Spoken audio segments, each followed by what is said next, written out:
When we picture a medieval peasant, we usually think of a hard, miserable life. We imagine them living in poverty, working from sunrise to sunset, and often dying young. While this tells us about the physical struggles they faced, it doesn't show us what was going on in their heads. To truly understand them, we have to look past the stereotype of the simple, suffering worker and ask, what did they think and feel? The peasant's mindset was a complicated mix. They felt like their fate was sealed, yet they still fought to make their own choices. They were deeply connected to their community, but also focused on their own survival. Their physical world was small, but their spiritual world, through faith, was enormous. But trying to understand their inner world is a huge challenge for historians. Most peasants couldn't read or write, so they left no diaries or letters to tell us what they were thinking. This means we have to piece together our understanding from sources left by the very people who ruled over them, like priests and lords. We can look for clues in priests' sermons, a lord's records, old folk tales, and the vivid paintings on church walls. While these sources show us the biases of the people who made them, they still give us priceless glimpses into the beliefs, fears, and ideas that shape the peasant's life. By exploring these clues, we can show how a peasant's view of time and their harsh physical surroundings made them believe in an enchanted universe. From there, we can see how their role in the community, their family life, and even their small acts of defiance were all tied to this unique way of seeing the world. When we look at them through this lens, a more detailed and deeply human picture of the medieval peasant begins to appear. Welcome to Folks of Yore.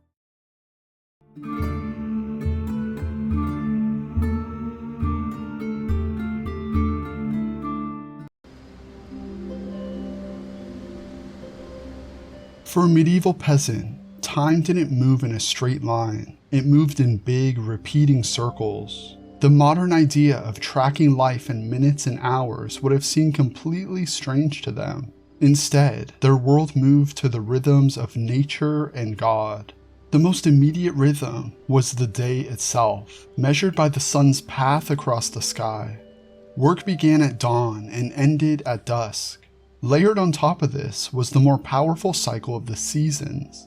The farming year controlled everything, from the hard work of planting in the spring to the struggle of saving food through the long, dark winter. This was the great wheel that determined what they did, what they ate, and even how they felt. The second great rhythm of their lives was the church calendar. Peasants didn't mark their year with dates, but with the arrival of holy days, fasts, and festivals.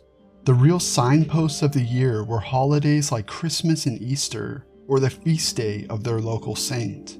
These special days were a welcome break from constant work and were the main time for communities to celebrate, feast, and bond together. For them, time wasn't something to be spent or saved, but a repeating pattern to be lived through year after year. Just as their idea of time was circular, their idea of space was very small and contained. For many, the entire world they knew was just a few miles around their village. This created a strong mental wall between the familiar and the unknown. The village was a place of safety, community, and order.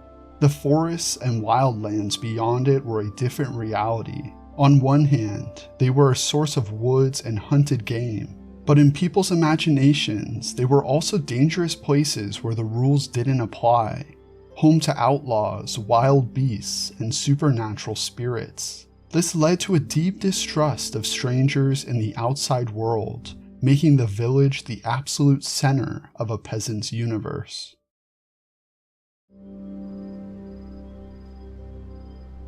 A peasant's way of thinking was rooted in their physical world. Their thoughts couldn't be separated from what their bodies felt, from hard labor, from pain, and from the raw details of their surroundings. The very air they breathed told the story of their life. It was thick with the smells of farm animals and damp earth, the sharp scent of wood smoke, and on special occasions, the strong perfume of incense inside the church. The sounds of the world were the tolling village bell calling them to prayer, the noise of livestock, the creak of a wooden cart, and the rhythm of people working in the fields. These sensations were the constant background of their lives. Life for a peasant was also filled with pain. Constant aches from a lifetime of hard work were simply a normal part of being alive, and serious illness was a frequent and unwelcome visitor. This ever-present pain made religious ideas feel incredibly real. The comfort offered by a saint or the fear of hell weren't just distant concepts, they felt immediate and physical. A peasant's aches and pains were often seen as more than just a body problem. They could be a test from God or even an attack by a demon. Their body was treated like a battlefield where the forces of good and evil fought. Because of this, ideas like sin and holiness weren't just theories, they were felt directly through the body's own weaknesses and strengths. For the medieval peasant, the physical world was just one layer of a much larger, invisible reality. They believed they lived in an enchanted universe run by the will of God and filled with supernatural forces. The basic rule of this universe was that everything that happened, from a good harvest to a sick child, was a direct part of God's plan. This belief created a strong sense that their fate was already decided. A peasant's low position in life was seen as their God-given place in a grand order that couldn't be changed. To complain about being a peasant was like questioning God himself. This idea was limiting, but it also gave their lives a sense of stability, framing their hardship not as random bad luck, but as a test of their faith. This divine plan was much more than just something they believed in. It was something they interacted with. Their religion was hands-on. Saints, for example, were seen as powerful patrons in heaven who you could bargain with, almost like a friendly lord.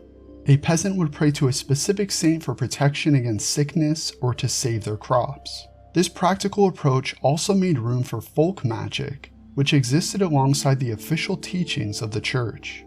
This created a complicated spiritual life. A peasant might go to Mass on Sunday for the good of their eternal soul, but then visit a local wise woman for a charm to heal a sick cow. They were constantly navigating the blurry line between official faith and forbidden magic, using charms and rituals as a necessary toolkit for living in a dangerous, enchanted world. The church gave this reality its most terrifying feature, the concept of sin.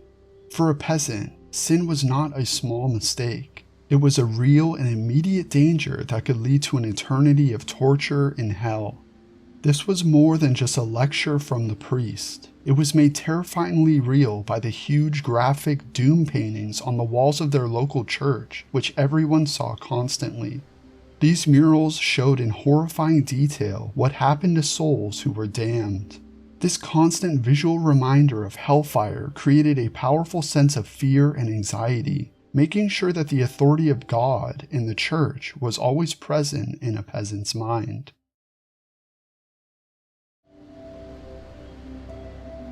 Today, we think a lot about our personal identity, but this idea would have been strange in a medieval village. The peasant's sense of self came almost entirely from their connection to the group. A person's importance didn't come from their unique personality or ambitions. Instead, it came from their family background, their job in the village, and the reputation among their neighbors. You were known as the blacksmith's daughter, or John from that family by the mill, before you were seen as just an individual. This group identity wasn't a choice, it was necessary for survival. In a world with no safety nets, everyone had to work together, from harvesting crops to defending the village. An individual was like a single thread woven into the strong fabric of the community. In a world where everyone lived so closely, people were kept in line by the powerful force of public shame. While our society focuses more on private guilt, the peasant's world was ruled by the fear of being dishonored in front of others. In a small village where every action was seen and everyone's business was known, the threat of being shamed or cast out was devastating. It was a kind of social death that cut you off from the relationships that you needed to survive. For most people, The fear of public disgrace did more to prevent bad behavior than any formal law or punishment from the Lord.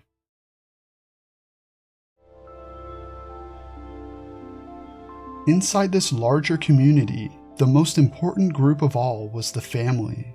While marriages were often practical deals made to combine land or share work, the family they created was the center of a peasant's social and economic life. But family life was shaped by a difficult truth. Many babies and young children did not survive. The constant presence of death meant that grief was a normal part of being a parent.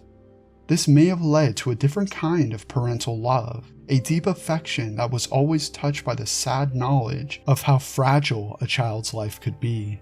The world of a peasant woman was very different from a man's. While a man's work was mostly in the fields, a woman's life revolved around their home, the garden, and raising children. Her life was closely tied to her own body, and childbirth was an especially dangerous event that put her at the border between life and death. This gave her a special, personal connection to religious figures like the Virgin Mary, who could understand the pains and fears of a mother.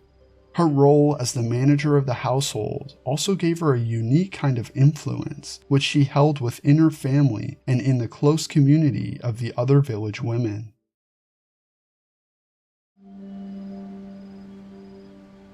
But it's not the whole story to say that peasants just accepted their fate. Even though they seemed to go along with the system, they had clever ways to push back and resist.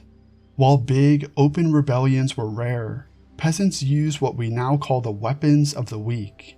These were small, everyday acts of defiance. For example, a peasant might work much slower when the Lord's manager wasn't watching, pretend to be clumsy to get out of a difficult job, spread unflattering stories about their masters, or secretly hunt fish and game on the Lord's private land.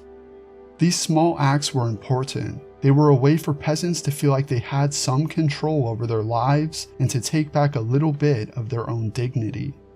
Every once in a while, this quiet resentment exploded into open rebellion. Uprisings like the English Peasants' Revolt in 1381 were a massive shock to the system, showing what could happen when people were pushed too far. For a revolt to happen, something had to change in the peasants' minds. Their usual feeling that their fate was sealed had to be overwhelmed by a powerful shared sense of justice, a belief that they were being treated unfairly. The same close-knit community that normally enforced the rules could suddenly turn into a powerful force for change.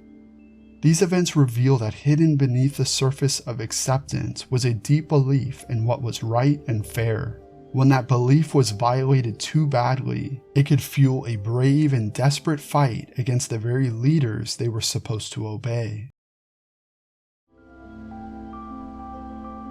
The psychological world of the medieval peasant was therefore a place of profound complexity. It was built upon the interlocking pillars of a cyclical worldview, a raw physicality, a universe governed by faith and fear, and a selfhood rooted in community. This was a mind that accepted its lot with fatalism, yet covertly resisted its oppressors. It belonged to a person who lived within a tiny known world, yet believed that world was a battleground for cosmic forces of good and evil. It was a consciousness shaped by the public shame of the village square and the private pain of a child's death. Returning to the initial image of the suffering serf, we can now see a more complete human being. Their world was unquestionably harsh, but to define their lives by hardship alone is to overlook the strength and nuance of their inner world. Faith offered meaning, the seasons provided rhythm, the community supplied belonging, and small acts of defiance preserved a kernel of autonomy. Ultimately, exploring the peasant's inner world reveals the remarkable adaptability of human consciousness. In their world, we see the very foundations upon which our modern ideas of individualism, time, and science were eventually built, often in direct opposition of the cyclical, communal, and enchanted reality they inhabited. Thank you so much for watching. Once again, this was Folks of Yore, and if you enjoyed the video, please remember to like, subscribe, and hit the notification bell so you don't miss the next video. Thank you again for the support. Until next time.